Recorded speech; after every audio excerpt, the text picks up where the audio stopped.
E fala pessoal, beleza? Estamos aqui em mais um vídeo e nesse vídeo eu trago para vocês a parte 2 do nosso vídeo de pesquisa de PDFs por similaridade. E nesse vídeo, pessoal, eu vou mostrar para vocês como que a gente pode visualizar o grupamento desses PDFs no espaço tridimensional, sim, no espaço tridimensional, e ver os clusters que estão se agrupando de acordo com a similaridade de cada um desses PDFs, e isso vai ser muito interessante de visualizar e vai ser muito legal, eu tenho certeza que você vai curtir.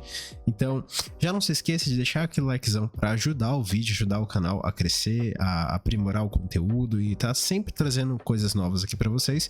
E se você não quer perder as próximas partes, os próximos vídeos e as coisas insanas que ainda tem por aí por vir, já se inscreve no canal para ajudar também a aumentar o alcance desse conteúdo e trazer mais conteúdo ainda para vocês, beleza?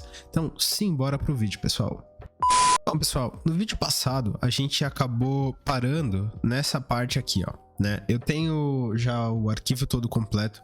Como eu falei para vocês, está na descrição, no vídeo passado eu já tinha falado, tem o arquivo todo completo na descrição, é só entrar lá no GitHub, você pode fazer o clone do repositório, tá bem certinho, já tá bem explicado, as células já estão rodadas, tá? Então é bem tranquilo aí para você poder reproduzir aí na sua casa e tá fazendo o que eu tô fazendo aqui também, beleza? Então você pode estar reproduzindo aí de uma maneira muito tranquila e muito simples. É só ter o Jupyter Notebook instalado e instalar os requirements que eu também deixei junto dentro do repositório. E aí a gente parou nessa parte aqui, né? Se eu não me engano, a gente parou nessa parte. Deixa eu dar uma olhada aqui, uma conferida. Sim, a gente parou nessa parte aqui. E a gente estava falando aqui justamente de fazer os embeddings. Então a gente tinha aqui o text vector identity, né, que no caso é o nosso vetor de identidade para o nosso texto, e a gente já tinha organizado tudo aqui com o ID, o título, o texto, e aí a gente já tinha feito aqui o nosso... Ah não, a gente não tinha feito ainda, a gente não tinha feito, a gente parou justamente nessa parte aqui, né? Então eu vou colocar aqui para vocês a segunda parte do nosso conteúdo, e eu espero que vocês gostem do vídeo. Rodamos, não aconteceu nada. Vamos rodar a próxima célula que vai iniciar o download. Mas no nosso caso aqui, como já está baixado, não vai iniciar download nenhum. Basicamente aqui, pessoal, ela já está fazendo. A gente pode ver essa estrelinha aqui. Então ela já está convertendo, tá? Já está convertendo. Beleza, converteu. Se eu não me engano, o default dele é CPU, tá? Mas se você tiver algum probleminha aqui em rodar isso aqui, você pode estar colocando model to devs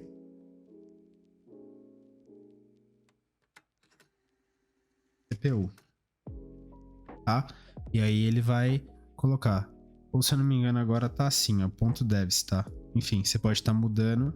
Você só tem que mudar o... Caso você queira colocar na GPU também, se eu não me engano dá. Você tem que pegar só o texto e passar ele também. Depois você dá um detach aqui, que já tá. Eu já tinha colocado aqui por causa dos outros testes. Beleza? E basicamente ele já vai trazer para você essa response, que já é o vetor. Então basicamente o que acontece? Se eu rodar isso aqui agora, ó, e dar um ponto head, e a gente rodar, ó, você pode ver aqui que já tem o text vector, certo? A gente já tem outro ali, outro campo, outra coluna, onde a gente tem em cada linha os nossos vetores de cada uma delas, certo? E aqui ele tá head, ele tá mostrando só as 5, mas a gente tem mais, né? Bom, pessoal, a gente tem 8 aqui, ó. Só rodando aqui já dá pra ver. Eu acho que é isso mesmo, deixa eu dar uma olhada.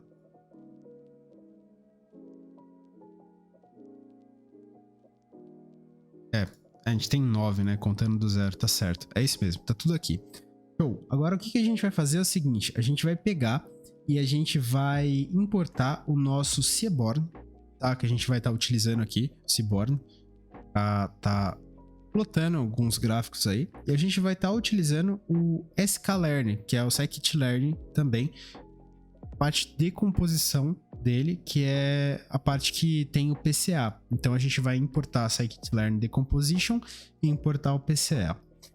Aí o que a gente vai fazer também é o seguinte, agora a gente vai pôr a próxima célula, que é o seguinte, a gente vai trazer essa embedding que a gente gerou, tá ligado? Com o embed text. usando a ALL-MPNet Base V2, e aí a gente vai basicamente trazer para vectors isso daqui. Esse símbolo aqui, esses dois pontos, é basicamente a gente está selecionando todas as linhas da coluna text vector e tá passando isso aqui para a lista, certo? Aí depois disso, o que a gente vai fazer? A gente vai pegar esses vectors e a gente vai criar, né, antes, na verdade, um objeto PCA com nComponents2, então a gente vai setar o nComponents para 2, e aí depois a gente vai utilizar isso aqui e vai passar esses vectors, certo? E aí depois a gente vai ter os reduced vectors, que são basicamente os vetores reduzidos para duas dimensões. Então a gente vai ter, por exemplo, que o nosso vetor basicamente ele vai ser o seguinte, se eu não me engano ele tem 738 itens ali dentro da lista. Então basicamente, que se a gente fosse plotar, não daria para plotar em 2 eixos, por exemplo, nem em 3 eixos, porque a gente teria altura e a gente teria largura, a gente teria, enfim, profundidade, e aí você teria que criar um ponto para cada coisa, certo? Então é o seguinte, você até poderia fazer o seguinte, você poderia dividir isso de certa forma e plotar talvez no heatmap, certo? Aí beleza, heatmap, show. Mas para esse propósito aqui que eu vou mostrar para vocês, a gente vai estar utilizando PCA justamente para diminuir tudo isso para 3 pontos e vocês vão ver que funciona legalzinho, certo? Então a gente vai rodar isso aqui, ó, e ele já vai fazer ali para nós. Beleza, já fez. A gente vai agora salvar, né? Ele salvou aqui em um outro data frame também para simplificar a nossa vida. E aí ele vai basicamente pegar esse novo data frame e vai incluir 2 colunas nele. Uma é a text length e a outra é a title. Basicamente fazendo isso, ele está incluindo ali 2 outras colunas dentro desse novo data frame, que tem o nosso vetor reduzido, né, que são os o PCA1 e o PCA2, que são os 2 eixos ali do PCA, e ele está incluindo dentro disso text length e text title, ok? Beleza, depois disso, olha que legal, a gente vai plotar isso, tá? Então a gente vai plotar para a gente ver isso. E para isso, eu coloquei aqui o Matplot Widget e o Matplotlib Inline, para a gente tipo, não ter problemas aqui com a plotagem. E eu até setei aqui, ó, o PL Legend para ele aparecer fora do quadro, porque como os nomes dos nossos arquivos são grandes, ele estava fazendo o overwriting do nosso gráfico, e aí não é legal, né? Então, tipo, como ele estava fazendo overwriting dos nossos arquivos, eu acabei setando isso daqui para o gráfico ir para lateral e não ficar em cima. Mas, basicamente, tipo, não tem tanto problema assim, certo? É só uma questão de você organizar isso da maneira que você achar interessante. Mas eu achei que do jeito que vai ficar aqui, ficou da hora. Se a gente rodar a célula, ele vai mostrar que o matplot não está definido. Ué? Ah, sim. matplotlib.pyplot. Show. Aí, rodamos, tá? E a gente pode ver aqui, é claro que assim, como a gente tá rodando aqui, eu acabei não colocando alguma parada mais avançada para esse gráfico em específico, a gente não consegue ver conteúdo adicional. Tipo, por exemplo, a gente não consegue passar a mão em cima desses pontos de dados e ver as informações adicionais. Mas a gente consegue ver, por exemplo, que esse roxo aqui é Addressing Function Approximation Error in Actor Critic Methods, certo? E a gente também consegue ver que esses outros dois aqui, basicamente é esse Deep Reinforcement Learning with Double K-Learning, certo? Mas basicamente, como eu falei para vocês, aqui a gente tá pegando uma parada muito complexa e reduzindo para 2 dimensões. Então acaba que isso a gente perde informações, tá? A gente não consegue ver, por exemplo, a profundidade disso. Então pra gente aqui, a gente olha como se fosse uma foto da projeção lateral disso. Quando a gente vê isso aqui no 3D, a parada vai mudar um pouco de perspectiva, tá? Então, basicamente, o que a gente vai fazer? A gente vai rodar a próxima célula, que é basicamente a célula que a gente vai fazer com 3 PCA, certo? A gente vai fazer com 3 componentes ali dentro do nosso PCA. Vamos rodar aqui, já fez para nós, certo? Aí agora, o que a gente vai fazer é mostrar isso aqui em 3D, utilizando a biblioteca do Plotly, certo? E aí a gente rodando aqui, ó, ele já vai fazer para nós. Ó, opa, fez aqui. E é isso que eu tava falando para vocês. Vamos colocar aqui, ó, na orientação que ele tá aqui, ó. A gente tem PC1 e PC2, que é o Principal Component 1 e o Principal Component 2, ok? Se a gente pegar aqui e colocar nessa orientação, vai ser mais ou menos, deixa eu ver, aqui, ó. Vai ser aqui, ó. PC1, ali tá o PC3. Vai ser provavelmente... Ah, do outro lado, verdade. Aí, ó. Pá.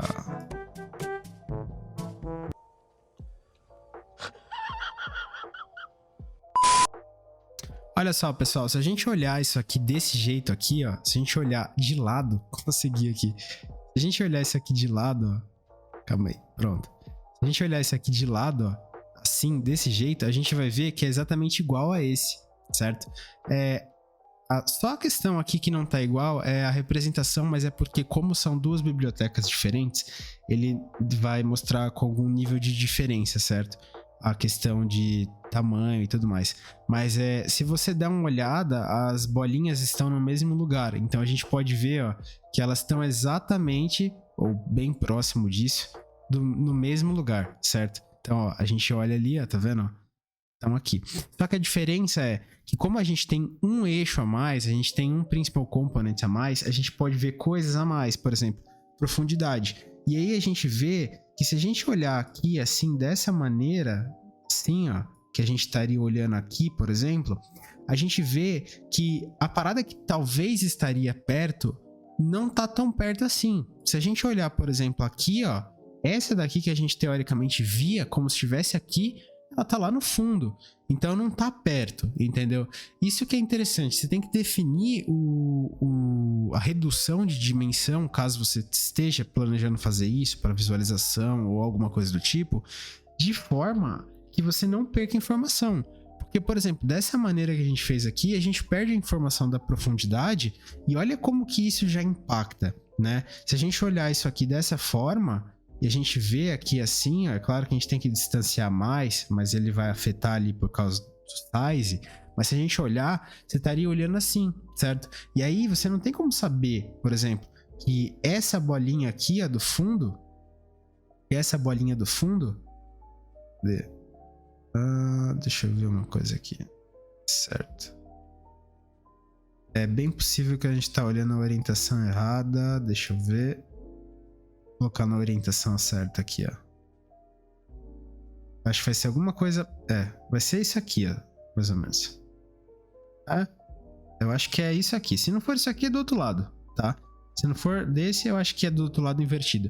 Mas basicamente o que a gente pode olhar é o seguinte. Olhando de cima aqui, você pode ver, ó, que essa daqui seria essa. Essa daqui, ó, seria essa daqui. E aí essas outras duas seriam essa. Tem o lance da biblioteca, né, que eu falei pra vocês, e a questão que controlar essa parada e deixar 100% alinhada é complicado, mas é basicamente isso, certo? Então, basicamente, se você olhar, você perderia essa informação aqui, ó, porque você olhando aqui, ó, cara, a distância disso daqui pra cá é muito menor do que a distância disso daqui pra cá. Porque você estaria considerando a profundidade. Então, em vez disso daqui estar mais ou menos aqui, ó, certo? Porque ele teoricamente estaria numa fatia, num plano, né, com dois principal components, ele estaria aqui, cara. Ou seja, você perde tudo isso de informação. Então, é isso que é interessante. Você tem que realmente ver se aquilo que você está fazendo, aquela redução que você está fazendo, você não vai perder informação. Se você perder informação, você vai fazer uma análise errada, consequentemente, entendeu? E outra coisa que eu acho que fica assim é como você saber se isso daqui tá funcionando. Bom, basicamente é o seguinte, o jeito que a gente tem para saber se isso aqui tá funcionando é olhando se os clusters que ele tá fazendo faz sentido. Então vamos lá, primeira questão, que tipo de cluster que a gente teria aqui? Bom, a gente tem dados sobre criptografia, que no caso é o Blake 2, a gente tem dados sobre algoritmos genéticos e a gente tem dados sobre Deep Learning e sobre também a Whisper. A Whisper é composta de algoritmos neurais, então a gente espera que ela esteja minimamente próximo dos algoritmos ali de redes neurais ou principalmente ali do Attention is all you need, certo? que é basicamente algo que ela usa, a teoria dos transformers lá que eu expliquei no vídeo para vocês. Então, se a gente for ver aqui, olha que interessante. A gente tem aqui, ó, que Attention is all you need tá do lado da Whisper, certo? Tá do lado da Whisper. E a gente tem que todas as paradas que falam ali de Deep Reinforcement Learning e Reinforcement Learning em geral estão agrupadas num único cluster. É claro que a gente olha isso aqui e fala, beleza, mas por que esses dois estão longe? A teoria do Transformers, pessoal, vai um pouco além, tá? E ela tem algumas questões bem diferentes do Reinforcement Learning. Então, é plausível isso aqui que tá acontecendo, tá? É bem plausível. Não tem, eu diria que não tem nada, tipo, muito místico aqui nessa distância entre eles. Mas o fato de que a Whisper tá do lado de Attention is all you need e todos os Transformers e todos os Deep Reinforcement Learning estão juntinhos, já mostra aqui que o poder de cluster do nosso algoritmo está funcionando como deve. Então ele está conseguindo fazer os clusters da maneira que deveria, com base nisso aqui. Ou seja, o sistema de identificação de similaridade funcionaria perfeitamente, porque os nossos vetores de identidade ali, com base nas análises que ele fez, estão batendo. Então ele analisou arquivos diferentes, contextos diferentes, e ele conseguiu gerar uma similaridade entre eles. Caso não existisse essa similaridade, pessoal, a gente estaria vendo isso daqui totalmente diferente do que a gente está vendo. Ah, pessoal, eu acho que não tinha mostrado durante o vídeo para vocês, mas eu tô colocando agora aqui na edição. Vamos mostrar para vocês aqui, ó, como que a gente veria caso não tivesse tão correto assim. Tá? Eu vou rodar aqui com o multi, que é a MPNet Base Cosine V1, tá? E aí a gente vai ver exatamente aquilo que eu tava mostrando para vocês. Então, vamos rodar as paradinhas aqui. Eu não vou precisar rodar a demonstração. Eu vou até rodar, vai só pra... Ó, é o seguinte, eu vou rodar aqui e vocês vão ver como que já vai mudar esses pontos aqui, ó. Se liga. Opa, deixa eu ver o que eu fiz.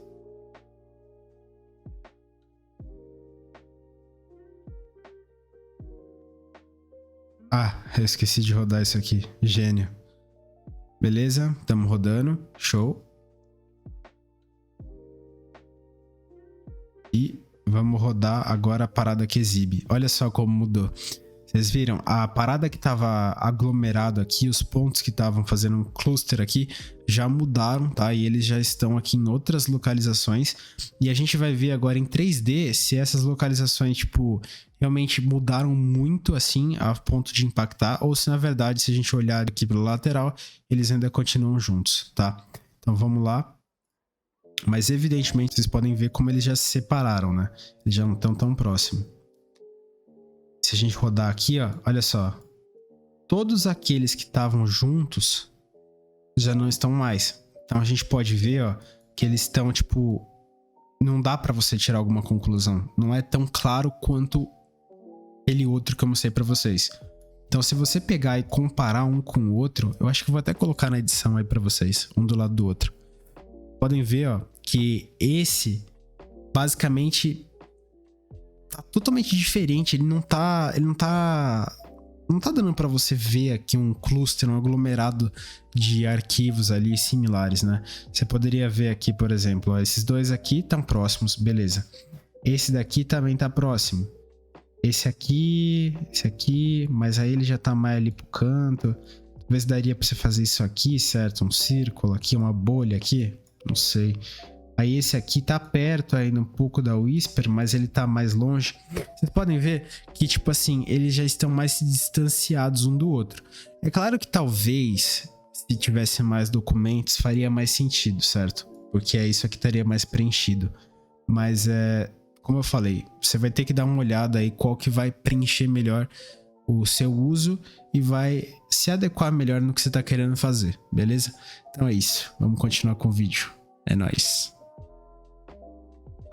A gente não estaria vendo essas informações agrupadas, como esse nodo aqui, por exemplo, e esse outro nodo aqui, tá? E, pessoal, se eu não estiver usando alguma terminologia correta para a ocasião, me perdoem, tá? Mas, às vezes eu acabo colocando aqui o que se encaixa melhor E às vezes eu esqueço um pouco da teoria massiva, até porque tem muita gente que, tipo, não ia entender a nomenclatura e, enfim, sabe como que é, né? Fora que, às vezes, eu não lembro da nomenclatura correta, então, tipo, tem tudo isso.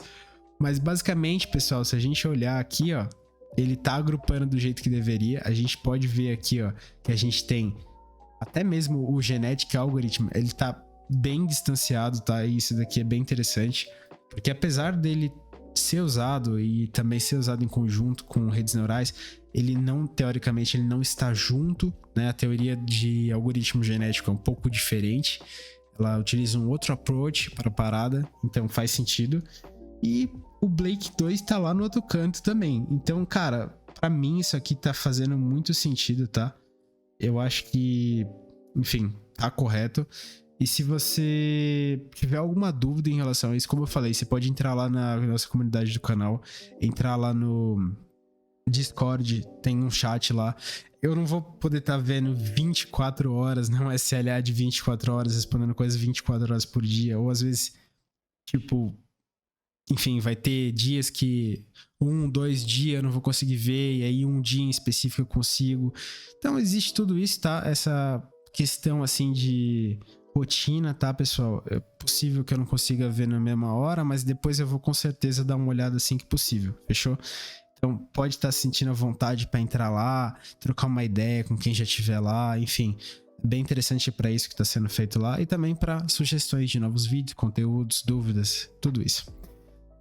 E é isso, pessoal, eu espero que vocês tenham gostado do vídeo. Esse vídeo foi mais para mostrar para vocês como que funciona essa parte aqui de criar vetores de identidade para texto e fazer pesquisa por semântica e proximidade, tá? Eu vou mostrar mais à frente para vocês como que a gente vai estar utilizando isso aqui para fazer justamente a questão de pesquisa, mas aqui você já pode ter uma ideia de como que isso aqui vai ser usado, tá?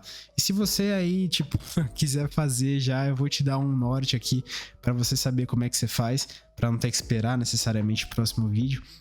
É basicamente o seguinte: com base nesse vetor aqui de similaridade, nesse vetor aqui que é basicamente a identidade desse arquivo, desse texto, você pode fazer o seguinte: você pode utilizar essa mesma função, tá? E aí, com base nessa função aqui, você pode pegar, por exemplo, uma frase, e aí essa frase vai gerar um vetor também, tá? E aí você pesquisa por proximidade euclidiana qual vetor está mais próximo do seu, e aí você vai ter os textos que estão relacionados com aquilo lá, tá? E daí você pode escolher, vamos supor, você quer os top 10, top 50, top 100, aí vai da sua escolha. Mas é basicamente assim que funciona. Mas mais adiante a gente vai estar cobrindo isso também aqui no canal. Inclusive a gente vai estar mostrando como a gente linka tudo isso com Milvus, com redes neurais. Enfim, vai ser muito interessante toda essa parada. Tá? Tô pensando em montar essa série aqui pra vocês.